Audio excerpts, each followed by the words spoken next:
Origen y evolución de la administración de recursos humanos. Bueno, desde que nuestro viejo ancestral Adán resolvió atropellar las recomendaciones del Creador, el trabajo ha sido una constante en la existencia del ser humano.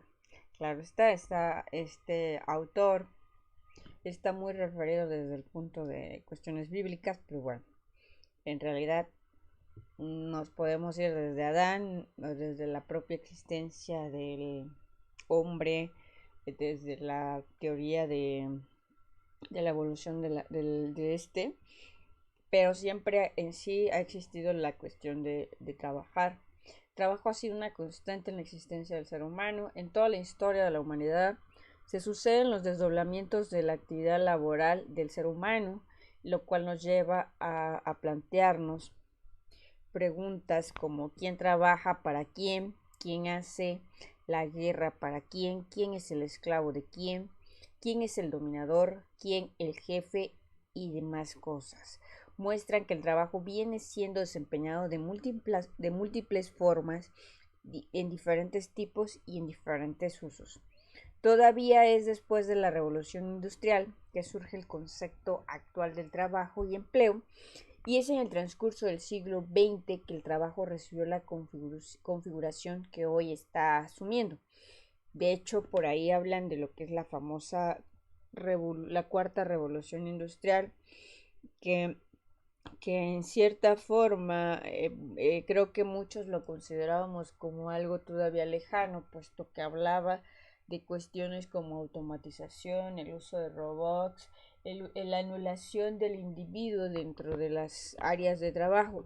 Bueno, con la situación en que vivimos, esto está a punto, por no decir que en realidad abruptamente cambiando, puesto que al no poder asistir a cuestiones laborales, de hecho viene, a lo mejor algunos dicen, no, realmente esto va a seguir en la modalidad que siempre ha seguido, vamos a regresar a trabajar el 1 de junio, otros más dicen no, el 17 de julio, otros más dicen agosto y otros mucho más dicen septiembre. Por no decir que algunos más dicen nunca regresaremos a trabajar como lo habíamos venido a hacer, existirán nuevas pautas en realidad. Y bueno, en alguna ocasión platicaba yo con un familiar sobre esta parte de la cuarta revolución industrial, estoy hablando básicamente de hace 2 años, y en esta pauta mi familiar lo veía como algo muy lejano, como algo que no iba a suceder. Después de un tiempo yo también entré como en la fase de pensar que eso no podía suceder, pero seamos realistas, hay muchas cosas que combinadas con cuestiones de cambio climático, el descongelamiento de los glaciares, dan a entender que se van a suscitar con mayor constancia lo que son enfermedades, tanto de una cuestión de la contaminación que nosotros producimos, como también los efectos del descongelamiento de los glaciares, puesto que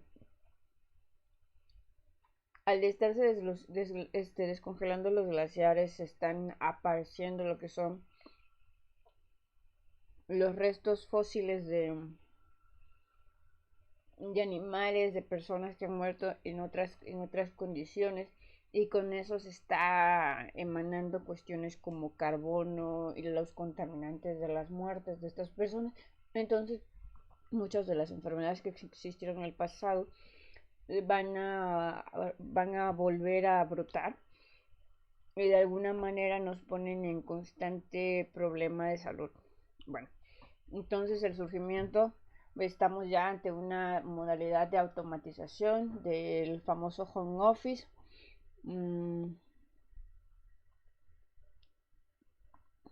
Muchísimas cosas van a cambiar, los comercios están cambiando de alguna manera, estamos metiéndonos en cuestiones de comercio electrónico. Algunos nos resistíamos a realizar compras electrónicas, ahora es como que la modalidad.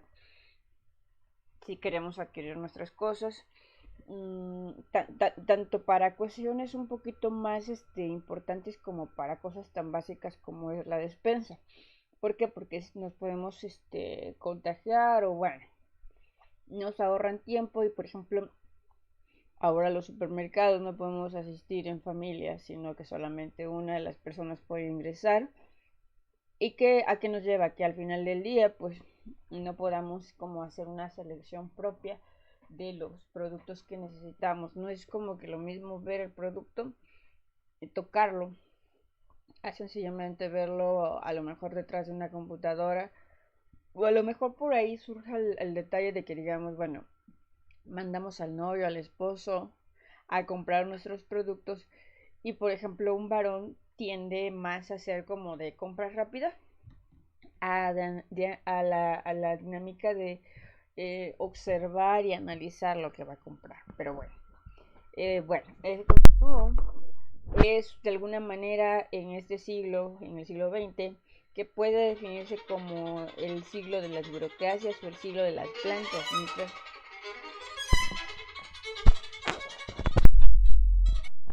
Perdón, sí, metí un poquito de mi música.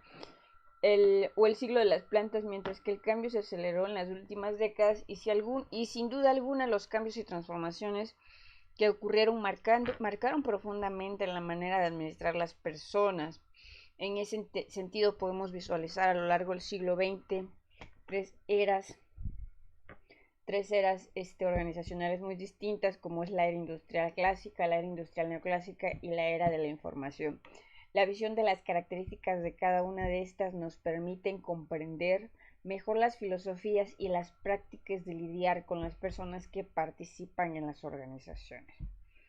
Bueno, procedo a explicar lo que es la era de la industrialización clásica en este periodo, después de la revolución industrial que surge en 1900 hasta la década de 1950, cubriendo la primera mitad del siglo XX. Su mayor característica fue la intensificación del fenómeno de la industrialización en amplitud mundial y en el surgimiento de los países desarrollados e industrializados.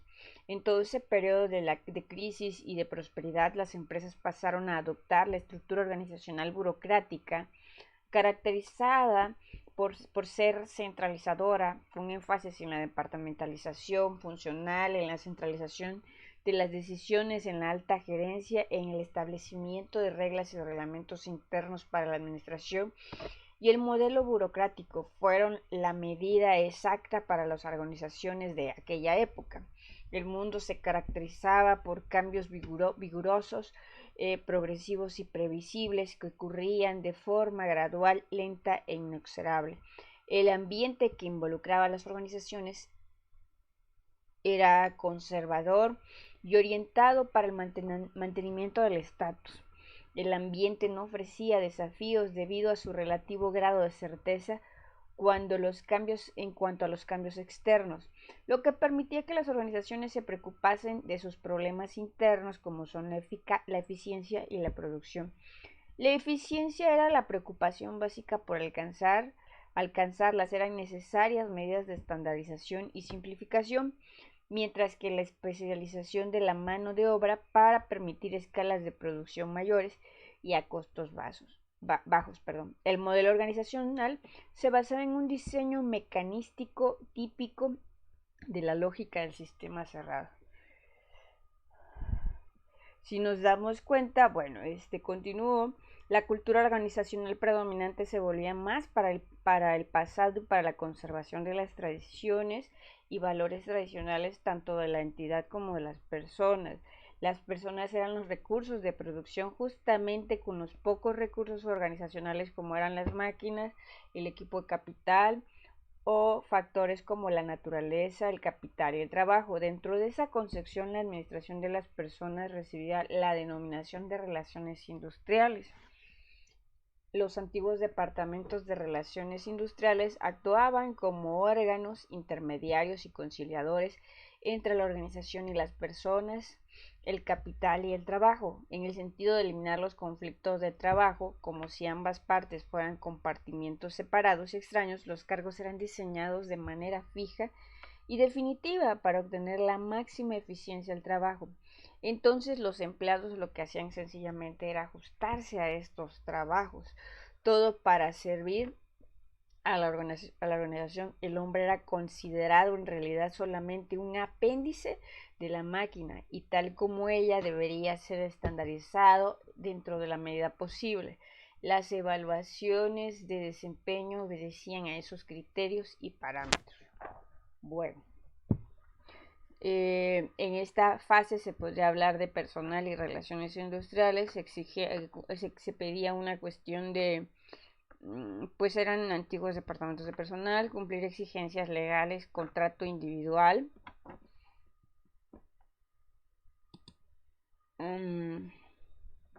El registro de lo que era la cartera de trabajo, el cálculo de horas trabajadas para el salario, medidas disciplinarias para el cumplimiento de dicho contrato, el cálculo de vacaciones, relaciones con los sindicatos y personas proveedoras de esfuerzo físico y muscular.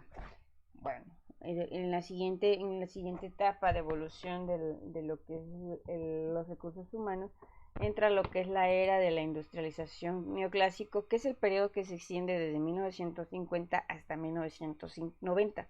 Este tuvo su comienzo después de la Segunda Guerra Mundial, cuando el mundo empezó a cambiar más rápidamente e intensivamente.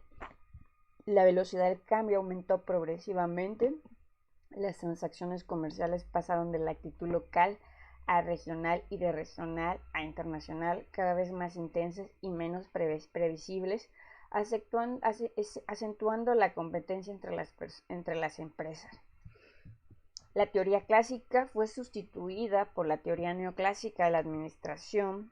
Y bueno, esta parte en que empiezo a hablar un poquito de las teorías, posiblemente como estudiantes del nivel que estamos cursando lo consideren como un poco más, un poco menos, realmente no relevante. Pero bueno, comento esta parte en el cual debo mencionar la importancia de las teorías en ciencias administrativas. Bueno, tanto en las ciencias administrativas como en cualquier rama en realidad de estudio que estemos realizando, esto es importante porque de esta parte de las teorías vienen siendo todos estos teóricos que en algún momento han existido y han venido estudiando elementos, criterios, y conforme pasamos de una teoría burocrática a una estructuralista, que es lo que estoy mencionando en este momento, nos lleva precisamente a ver cómo han evolucionado. Cuando realizamos un proceso de investigación, se nos pide irnos hasta la última parte de todo esto, ¿no? La teoría, por ejemplo, de la burocracia, o alguien podría decir, no, tienes que hablar desde la teoría estructuralista. La teoría de las relaciones humanas fue sustituida por la teoría del comportamiento. Yo lo comentaba anteriormente ya con ustedes. Estoy realizando una investigación referida básicamente de la parte de relaciones humanas, no desde el comportamiento humano. Claro, está íntimamente relacionada, eso no hay ninguna duda. Por ejemplo, también en esta era nos pasa que surge la teoría de sistemas y la teoría de la contingencia. Y bueno, entonces a qué voy, que en su defecto, cuando tengan un poquito de tiempo, yo recomiendo mucho, digo, uno de los libros con el que más me baso es el de Schiavinato sobre las teorías de ciencias de la administración, para que empiecen a desarrollar una identificación de las teorías y cuando realicen una investigación pues no les resulte como del todo novedoso y hasta complejo, ¿no? Entonces digo, por ahí o en su defecto que requieran el libro con toda la disponibilidad del mundo, se los puedo proporcionar para que no para que empecemos a leer y a generarnos las ideas necesarias para procesos de investigación profundo. Bueno, continúo, por ejemplo, la visión sistemática multidisciplinaria de esta parte da a la parte holística, y el relativismo toma en cuenta de la teoría administrativa, el viejo modelo burocrático, funcional, centralizador, piramidal, utilizados para formar las estructuras organizacionales, quedó en cierta forma rígido y lento para acompañar los cambios y transformaciones que se vivían y fueron modificados. Las organizaciones tentaron nuevos modelos estructurales para incentivar la innovación y el ajuste a las condiciones externas. La estructura matricial, una especie de instrumento para configurar y reavivar la vieja y tradicional organización funcional, fue la respuesta a las organizaciones exitosas. El enfoque matricial procuraba conjurar la departamentalización funcional con un esquema matricial de estructura por productos y servicios, para proporcionar características adicionales de innovación y dinamismo y alcanzar mayor competitividad. Algo como colocar un repuesto en un motor viejo y desgastado. De hecho, la organización matricial promovió una mejora en la arquitectura organizacional de las grandes organizaciones, pero no la suficiente, pues no removió de alguna manera la rigidez de la vieja estructura funcional y burocrática sobre la cual se asentaba, mientras sus ventajas fueran aprovechadas a través de la posterior fragmentación y descomposición de las grandes organizaciones en unidades estratégicas de negocios, para tornarlas mejor administrables, más ágiles y más próximas al mercado y al cliente. Bueno, pasó, si nos damos cuenta, de ser relaciones sociales a una administración de recursos humanos. Nos lleva a plantearnos el hecho de que,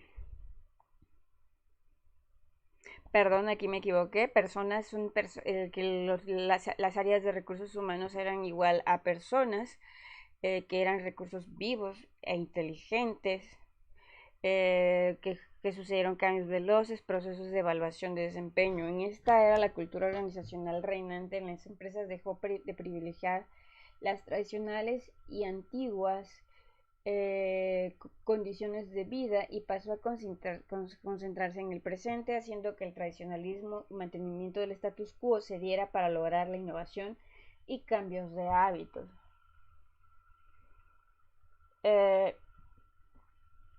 Bueno, continúo. Pasamos a hablar de que el recurso humano como uno de los más importantes dentro de los recursos organizacionales, como bien hemos visto ya anteriormente, las instituciones cuentan con diferentes recursos, pero este es uno de los, bueno, de hecho es el más importante. Pasó a un increíble e intenso desarrollo y empezó a influenciar el comportamiento de las organizaciones y de las personas que en ellas trabajaban. El mundo continuaba cambiando y los cambios eran cada vez más veloces, rápidos, factores que incidieron en el proceso de evaluación de desempeño.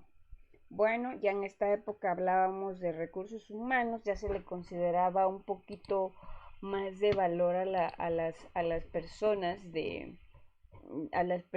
no era así como nada más la fuerza física que mencionaba anteriormente, ya tenían como un valor más más relevante, más, podamos decirlo, más amigable.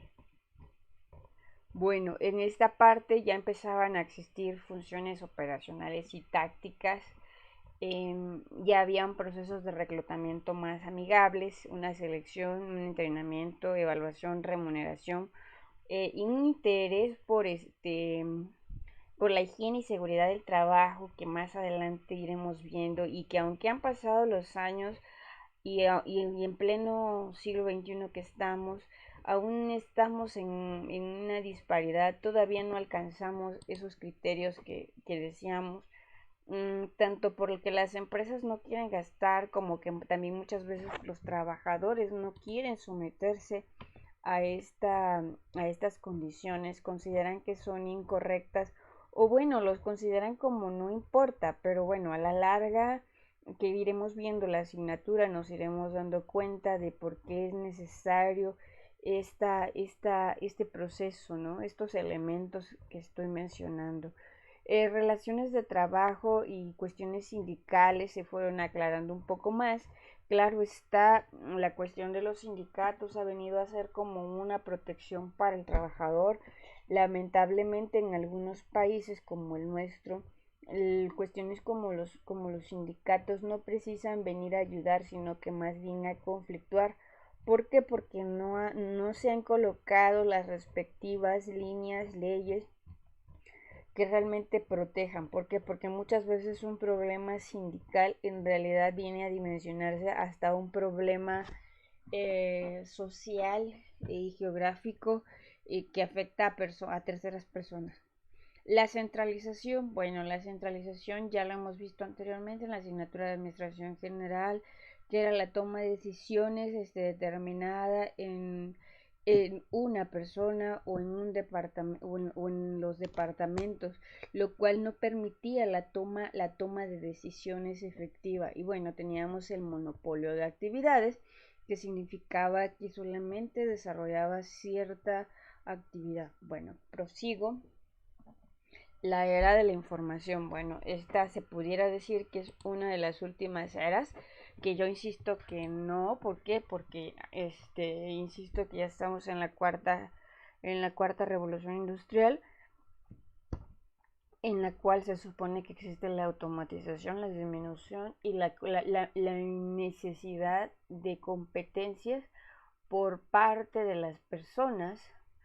Necesitamos cada vez más competencias para poder meternos en la fuerza laboral, lo cual representa que las personas que no se pongan a la par de las necesidades sociales, pues van a terminar por perder su trabajo o por sencillamente volverse operarios. Y no es que sea malo ser operario, pero significa que si queremos tener un mayor poder adquisitivo necesitamos recibir ese sueldo que nos dan, pero buscar la manera de especializarnos, de capacitarnos constantemente, porque si no nos vamos a ir quedando desfasados y eso nos va a llevar a que nuestros sueldos se vean reducidos y que la competencia, de hecho, si nos damos cuenta, si revisamos cuestiones de bolsas de trabajo por ahí, que son algunas de las actividades que vamos a realizar este cuatrimestre, hay en el lugar en que vivimos hay muchos trabajos, sí, eso no es algo que pueda yo negar, sí, sí hay mucho trabajo, pero muchos de los trabajos que están para nivel medio superior como para nivel superior están pagados a la par. De hecho, es más factible que le den un trabajo a un chico de nivel medio superior que a un profesional. ¿Por qué? Porque el profesional seguramente podrá ver la oferta de trabajo y sencillamente no aceptará este pago, o pongámosle que lo acepte por una cuestión de necesidad económica inmediata, pero posterior a unos 2 o 3 meses se va a sentir un poco frustrado o va a tratar de buscar la manera de subir de puesto, y esto es lo que las empresas no quieren. De hecho, por ahí vemos de repente que las ofertas de trabajo dicen solicito nivel medio superior o carrera trunca, que significa que como estás muy consciente que no terminaste la carrera, o a veces eres pasante, que digo no es malo, sencillamente que las empresas lo toman como una manera de no pagar los sueldos completos, o bueno, no, de que las personas no seamos exigentes. Bueno, entonces nos llevan a estos puntos. Entonces, ¿qué nos lleva? Tratar siempre de estar en la dinámica de, ok, ganas, pero así como ganas un porcentaje de lo que ganas, tienes que invertirlo en capacitarte, en incrementar tus niveles de estudios, de adquirir nuevas competencias, certificaciones, diplomados, maestrías, doctorados, todo cuanto sea necesario, de tal manera que cuando busques un trabajo tengas como que la mayor cantidad de posibilidades de obtener dicho trabajo. Claro está, no solamente representa tener todas estas competencias, el poder lograr el trabajo, puesto que también son cuestiones actitudinales, motivacionales y demás, pero hay mayor posibilidad de que adquieras ese trabajo contando con estas cualidades, y bueno, ya complementándolas con otras cuestiones de inteligencia emocional, pues seguramente lo conseguirás. Bueno, continúo con esta era de la información que surge a partir de 1990, se pudiera decir que es la época que estamos viviendo. Insisto en que posiblemente esta era quede pues ya en cierta forma anulada de manera inmediata por las cuestiones que vivimos. Las características principales son los cambios que se tornan rápidos, imprevisibles, turbulentos, inesperados, la tecnología de la información, integrando, por ejemplo, bueno, ya estamos hablando de televisión, teléfono, internet, internet de las cosas, el internet, por ahí veía yo ayer algo de, este, tecnologías afectivas, y así como que sí, ¿en serio? Sí, bueno, son los famosos robots con, que ya pueden determinar por algunos patrones que han hecho, identificar cuáles son nuestros estados de ánimo para determinar qué es lo que necesitamos. Es un impacto comparable al de la revolución industrial. Eh, la información pasó a cruzar el planeta en cuestiones de milésimas de segundos. La tecnología de la información favoreció las condiciones básicas para el surgimiento de lo que es la globalización de la economía. La economía internacional se trastornó en una economía mundial y global. La competitividad se tornó intensa y compleja ante las organizaciones. Los mercados se volvieron volátiles, pasó a migrar de un continente a otro en un par de segundos. Es una constante de procurar nuevas oportunidades e inversiones, aunque estas pueden llegar a ser transitorias. En una época en que todos disponemos de información en tiempo real, de alguna manera son más exitosas las organizaciones capaces de tomar la información y transformarla rápidamente en una oportunidad de nuevo producto o servicio antes que otras lo hagan. El capital financiero dejó de ser el recurso más importante, cediendo lugar al conocimiento. Más importante que el dinero es el conocimiento, sobre todo el cómo utilizar esa información y aplicarlo de manera rentable. En circunstancias como estas, los tradicionales factores de la producción, la tierra, la mano de obra y el capital producen retornos, sí, indiscutiblemente, pero estos casi siempre son menores.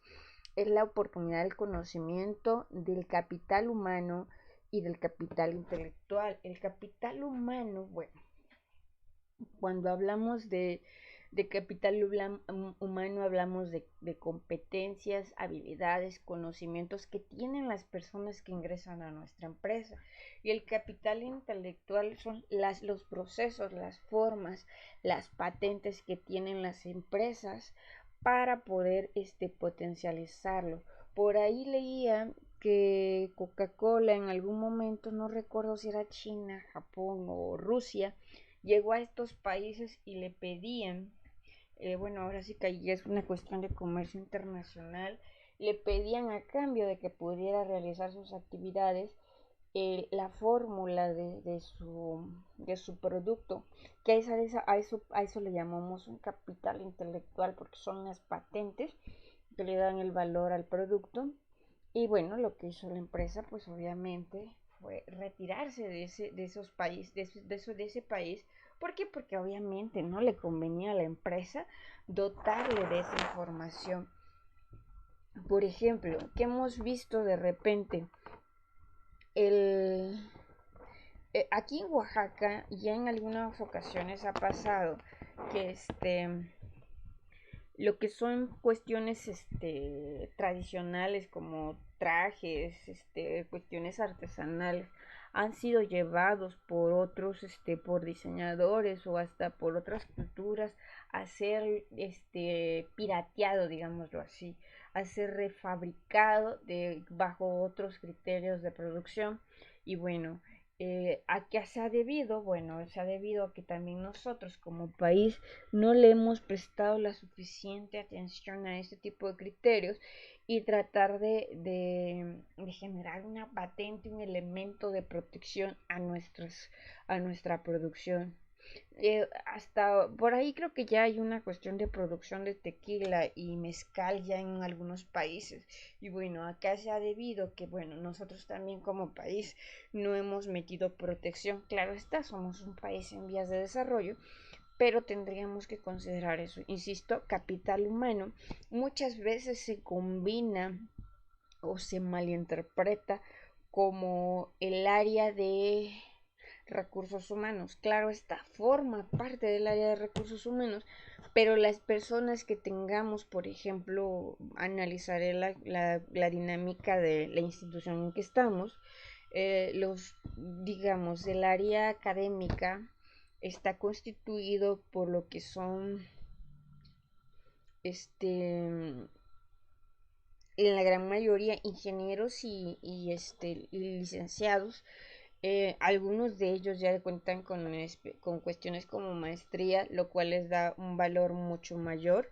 ¿Por qué? Porque tienen como los conocimientos base, lo que es estudiar la licenciatura te da conocimientos base, posteriormente estudiar una maestría o un doctorado ya te genera otro tipo de conocimiento como un poquito más estratégico. En las otras es como más una combinación entre operativo táctico y ya en los otros posgrados son niveles estratégico. Entonces, y posteriormente nos encontramos con maestros, con los docentes que son algunos son licenciados, otros son ingenieros, otros son maestros y otros son doctores. Esto te llena de conocimientos, de competencias para analizar las cosas desde otros puntos. Y mientras que el capital intelectual, eh, bueno, en este caso son todo lo que son los programas de estudio, todos los temarios. En cada una de las instituciones educativas, eh, eh, cuando el alumno ingresa se le otorga lo que es un plan de estudios con todas las asignaturas que van a tener. Lo que no se les da a los alumnos en ese momento, me imagino por una cuestión tanto de protección como también de no abrumar al alumno, son los temarios. Esos temarios son elaborados por cada una de las instituciones. De hecho, difieren entre cada una de las instituciones totalmente. En algunas instituciones se centran, por ejemplo, en el instituto en que estamos, nos centramos mucho en cuestiones como la ética, el razonamiento, la mejora continua, el liderazgo, ¿no? Otras instituciones se enfocan a lo mejor la misma asignatura tiene temas totalmente diferentes y ese es el capital intelectual que tenemos o cubrimos. De hecho, muchas veces esos temarios los docentes los ajustamos a las necesidades en que estamos. ¿Por qué? Porque, bueno, como bien sabemos, todo evoluciona y lo que a lo mejor se dio de alta hace 5 o 10 años, para la actualidad ha quedado desfasado. Bueno, prosigo. Nos permite tomar el conocimiento útil y productivo de alguna manera con mayor responsabilidad gerencial, pues ya tenemos el conocimiento a la brevedad. En esta era de la información, el empleo pasó a migrar del sector industrial al sector de servicios. El trabajo manual ha pasado a ser sustituido por el trabajo mental. Digo, no es que se elimine por completo el trabajo manual, pero sí muchas de las cosas. Hay grupos que ahora sí que hay dos niveles, pudiéramos hablar de trabajo, el que piensa y el que hace las cosas manuales, indicando el camino para una era de la postindustrialización basada en el conocimiento y en el sector terciario. La tecnología ha pasado a quemar empleos rudimentarios y los sustituyó por empleos más sofisticados y más mentales. Eh, en la era de la información se requiere agilidad, movilidad, innovación y cambios necesarios para enfrentar las nuevas amenazas y oportunidades en un ambiente de intenso cambio y turbulencia. Los procesos organizacionales, los aspectos dinámicos se tornan más importantes que los aspectos estáticos que integran la organización. Los órganos, los departamentos o divisiones se tornan provisorios y ya no definitivos. Los cargos y funciones pasan a ser definidos y redefinidos de manera constante en razón de los cambios que se lleven a cabo en el ambiente y en la tecnología. Los productos y servicios pasan a ser continuamente ajustados de acuerdo a las demandas y necesidades que tengan los clientes. En organizaciones más abiertas a los cambios ambientales, la estructura organizacional abandonó órganos fijos y estables para basarse en equipos multifuncionales, que más adelante lo irán viendo, de trabajo con actividades provisorias orientadas para misiones específicas y con objetivos definidos. A partir de esto surge lo que es la organización virtual, que pasa a funcionar sin límites de tiempo, de espacio o de distancia. Bueno, quizás todavía estábamos con ciertos límites de tiempo, de espacio o distancia, cuando todavía acudíamos a las oficinas, a las instalaciones, pero actualmente si nos damos cuenta vivimos en nuestra casa y tenemos todos estos elementos a todo minuto. Ya no hay como el pretexto de dame chance de que voy a llegar a mi casa, porque todos estamos de alguna manera en casa, básicamente enfrente de una computadora o de un celular, lo cual ya no hay como dame oportunidad, ¿no? Ok. Las oficinas con salas cerradas dan lugares a ambientes colectivos de trabajo. En cuanto a funciones, con realizadas en casa de los funcionarios en una organización virtual interligada de alguna manera electrónicamente, sin papeles, trabajando mejor, más inteligentemente y más próximas al cliente. Las personas y sus conocimientos y habilidades mentales pasan a ser la principal base de la organización. La antigua administración de recursos humanos deja su lugar para un nuevo enfoque, lo que es la gestión de personas.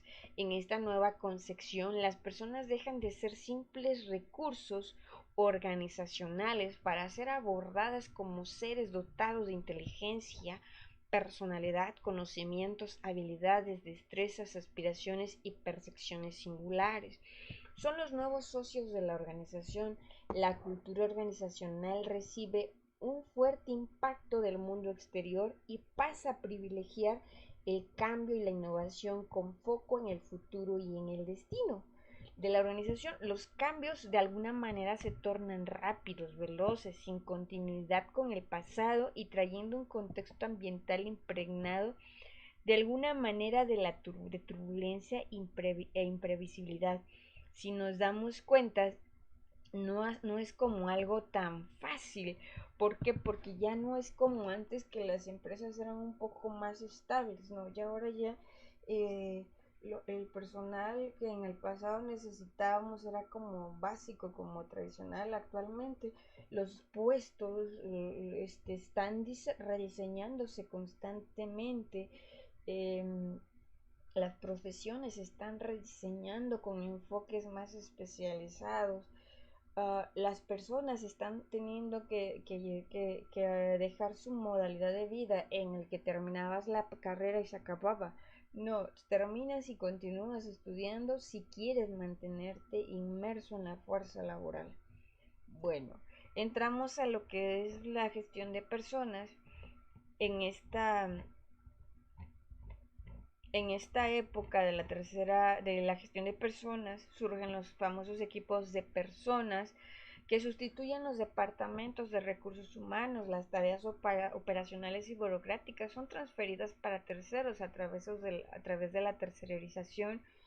Por ejemplo, muchas veces las empresas ya no lidian con nosotros como personas en cuanto a cuestiones de contratos laborales, sino lo que hacen es buscar una empresa por medio de outsourcing que se encargue de este tipo de cualidades. Abiertamente en nuestro país el outsourcing está visto de una manera muy incorrecta.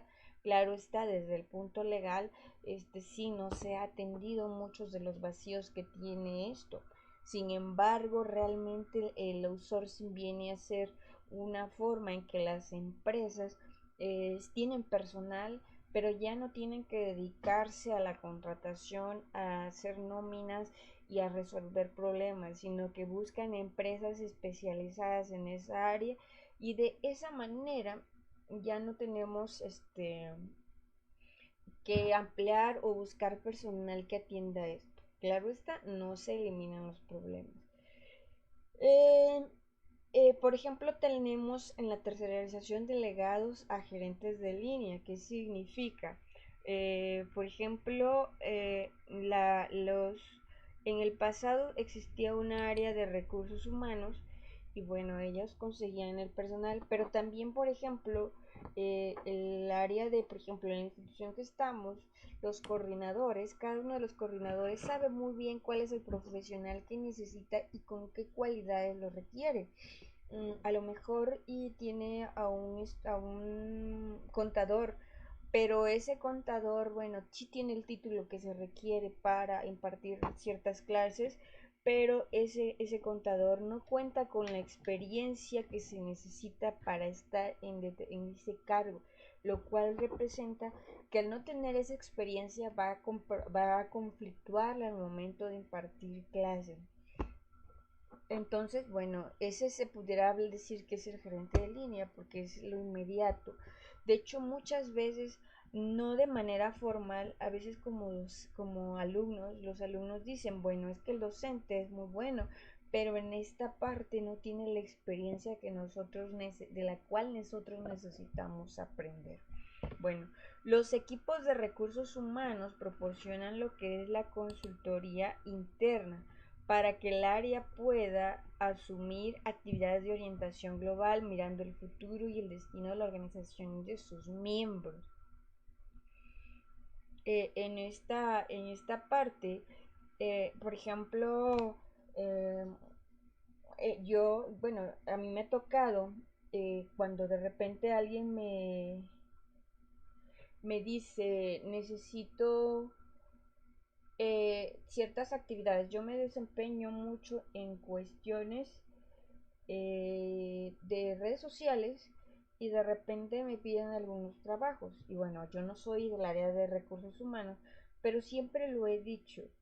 Bueno, yo desempeño estas actividades, pero yo no realizo fotografía, yo no realizo edición de video, realizo algunas cosas sí, pero no de manera profesional como lo realizaría un fotógrafo o un camarógrafo. Entonces, bueno, claro está, o bueno, por ejemplo, yo en su momento alguien me pedía buscar lo que era un dron y bueno, lo conseguí y le decía a la persona, bueno, yo te comento que sí lo podemos conseguir, pero recuérdate que yo no soy especialista en el manejo de este equipo.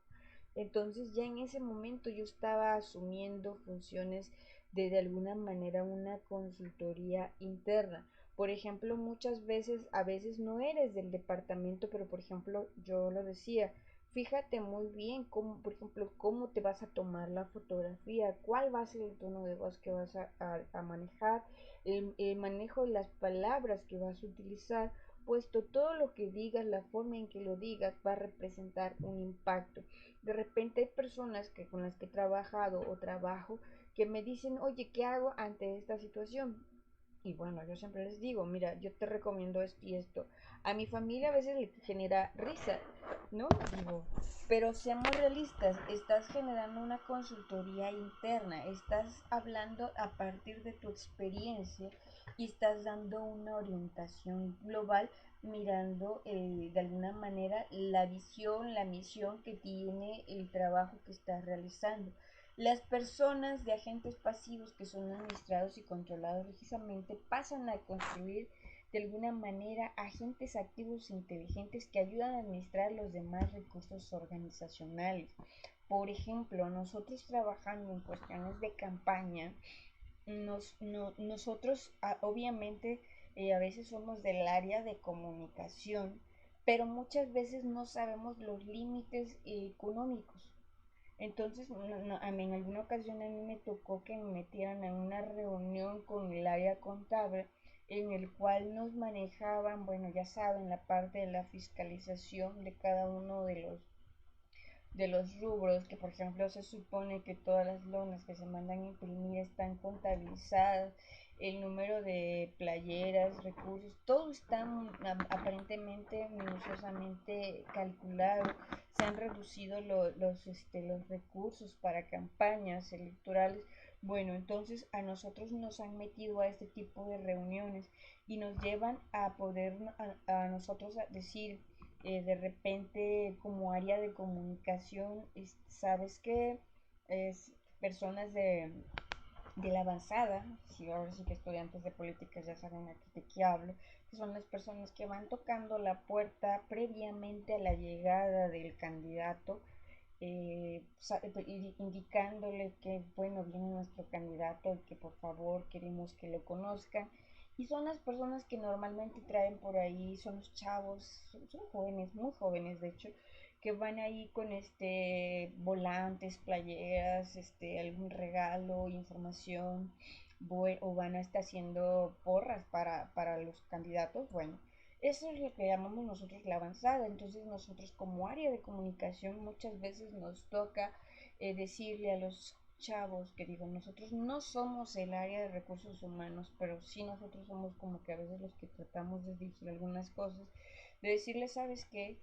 Cuando esté el candidato, por favor te pido que te hagas que trates de meterte en un costado de tal manera que no vaya a obstruir la fotografía, pues otra, que cuides por favor la cantidad de playeras que traes repartiendo, puesto que todas esas fotografías pueden ser tomadas en cuenta por nuestra competencia y de alguna manera afectarnos en cuestiones legales.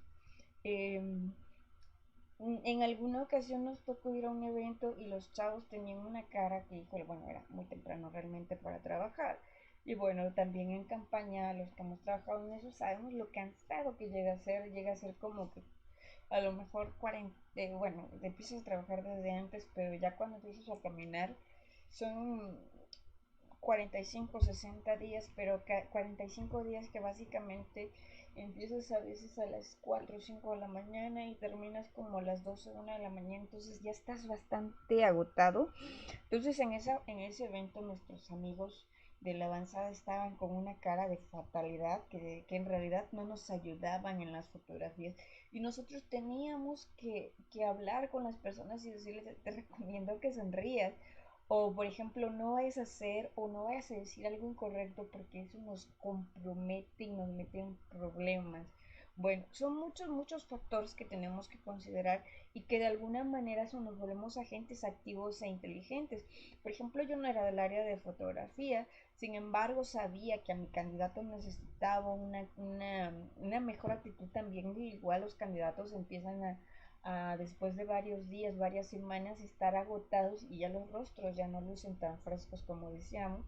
Entonces, bueno, a mí me tocaba de repente pararme a la mitad de los eventos y de manera muy discreta hacerle señales a mi candidato para que reaccionara y sonriera y no se le viera su cara de agotamiento. Bueno, eh, de alguna manera las personas pasamos a ser consideradas como socios de la organización y también tomamos decisiones respecto de las actividades. Se cumplen metas y alcanzan resultados previamente negociados y que sirven al cliente en el sentido de satisfacer sus necesidades y expectativas. Bueno, por ejemplo, a nosotros, bueno, cada uno de nuestros departamentos tenía sus funciones, por ejemplo, en cuestiones de candidatura. Los que estamos en cuestiones de comunicación, por ejemplo, el fotógrafo toma sus propias decisiones de cuál es la fotografía y el momento correcto para la fotografía. No se puede esperar a indicaciones porque son momentos que no se vuelven a repetir. El camarógrafo igual tiene que tomar como los vínculos y los momentos al momento que empieza a editar el video, tiene que tomar la decisión como cuáles son los momentos más correctos y empieza a analizar las cuestiones de avanzadas. También saben, por ejemplo, y tienen que expresarle a la persona, con esta persona nosotros no vamos porque ya vimos que tiene publicidad de tal candidato, o de hecho ya nosotros nos hemos informado que es una persona muy adentrada dentro del partido de competencia, lo cual representaría que a lo mejor sí podamos visitarlo, pero a lo mejor nos puedan correr, nos puedan agredir. Ok. Eh, en la era de la información, las personas indicadas dejaron de ser un problema y pasaron a ser la solución para las organizaciones. Más que eso, dejó de ser un desafío y pasó a ser una ventaja competitiva para las organizaciones exitosas. Yo comento una experiencia que tuve con uno de mis empleos, igual hablo de campañas electorales, en la cual, por ejemplo, eh, de hecho muchas veces pagos son altos, ¿no? Realmente cuando dicen a veces cuánto dinero se le otorga a las campañas o cuánto dinero se le otorga a un político. Bueno, hay políticos que de verdad traen equipos muy pequeños, ¿no? De trabajo, dos, tres personas. Sin embargo, hay otros partidos o hay otras personas que traen a un especialista por cada una de las áreas que está atendiendo, ¿no? Entonces, bueno, estamos hablando de que tenemos que pagar todos esos sueldos que más adelante iremos viendo. Y bueno, que pues hay que pagar, ¿no? Definitivamente. Entonces, por ejemplo, a nosotros muchas veces en campaña nos piden que llevemos nuestros propios equipos de trabajo. Sin embargo, en una de las experiencias que yo tuve, a mí me pedían o me decían cuestiones como qué es lo que necesitas para realizar su trabajo. Yo justamente había acabado de perder un equipo móvil y bueno, pues realmente, bueno, de hecho no había perdido uno, había perdido dos, bueno, me los habían robado. Entonces, bueno, sí necesitaba yo un celular para poder realizar mis actividades. Entonces lo comento y me lo proporcionan. Uno de mis compañeros requería un disco duro, igualmente se le proporcionó. Otro de mis compañeros requería una memoria Wi-Fi para que el trabajo fuera más fácil. De hecho, por ejemplo, el fotógrafo y a mí nos ayudaba bastante porque solamente significaba instalar una aplicación móvil desde la cual nosotros podíamos jalar instantáneamente las fotografías, seleccionábamos nosotros en un par de minutos las fotografías que necesitábamos publicar y bueno, era una cuestión que no necesitábamos llegar a casa de campaña para nosotros escoger las fotografías a publicar. Otra de las cosas, por ejemplo, que le generaba a esta persona es que tenía una persona encargada exclusivamente del equipo de audio. Bueno, eso era bastante bueno. Otra persona se dedicaba a la cuestión de elaboración de comunicados de prensa. Bueno, y cada uno de nosotros, por ejemplo, el equipo de comunicación, contábamos con un equipo de transporte, lo cual se volvía bastante bueno porque por ejemplo, el candidato traía su propio vehículo, traía a la gente que más cercana, por ejemplo, sus consejeros, y a veces no íbamos para las mismas áreas o a veces nosotros teníamos que ir antes de tiempo y entonces, bueno, también nosotros, por ejemplo, vivíamos en una área geográfica totalmente diferente del área de campaña. Entonces sí necesitábamos, de repente terminábamos muy tarde, 11 12 de la noche, y transportarnos de esa zona. De hecho ya no había vehículos de transporte público, entonces nos agilizaba mucho esta parte. Esta, por ejemplo, tanto en las personas como en los equipos, esa empresa estaba como muy consciente de que todo lo que necesitábamos nos tenía que cumplir. No es que nosotros lo pidiéramos, es que nos los daban y esto nos generaba una gran ventaja competitiva. Bueno, este,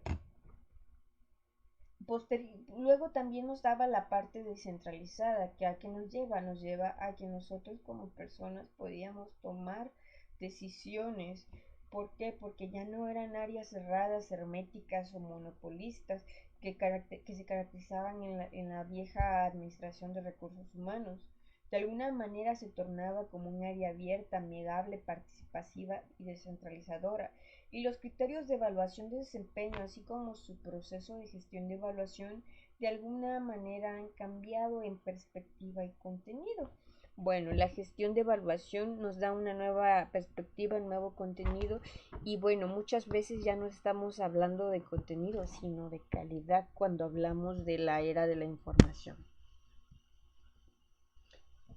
Si alguien desea revisar, hablar de la administración, de la evolución de la administración de recursos humanos es amplia, muy muy amplia, de hecho, aun cuando la información que estoy proporcionando es de 1986, combinada con un poquito de 2002, insisto, la información ya está cambiando.